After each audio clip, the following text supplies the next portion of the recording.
Добро вечер. Американскиот претседател Доналд Трамп во денешното второ редовно годишно обраќање во Конгресот за состојбата на нацијата повика на обединетост, оптимизам, во време на вжештена политичка реторика, на анимозитет. Тоа се случува во време кога владата е отворена само до 15 февруари, по 35-дневното деволно владино затварање, што се одрази врз илјадници федерални работници. Како за подсетување, тој требаше да се обрати на 29 јануари, но тоа беше одложено поради делумното владино затварање, најдолго во американската историја. Во 1 час и половина, како што рече председателот, ја изложи не републиканската агенда, не демократската, туку агендата на американскиот народ.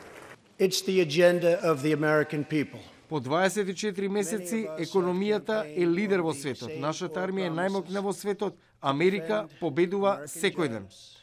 Се осврна на силната економија, потсети на фактот дека повеќе од 300.000 работни места беа отворени само минатата недела. The state of our union is strong.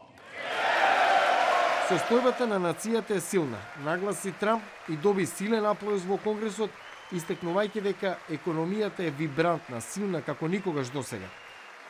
Како кандидат за председател, јас ќе се залагам за нов пристап, рече председателот и додаде. Great nations do not fight endless wars.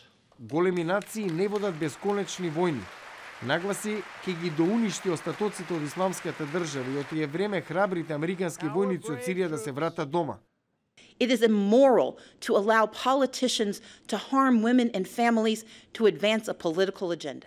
Одговорот на демократите го пренесе уште една растечка звезда во партијата Стейси Абрамс, која за малку загуби на ноемвриските избори за да стане прва жена афроамериканка гувернерка на Џорџија.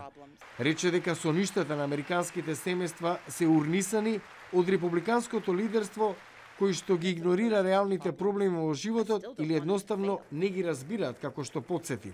Јакнењето на домашната економија останува главен приоритет за мнозинството американци според последните анкети на истражувачкиот центар Пју. Севкупно 70% или оделно 69% републиканци, 64% демократи. Стапката на невработеност е околу 4%, на рекордно најниско ниво. Силната економија ги обединува демократите, републиканците, неопределените, независните.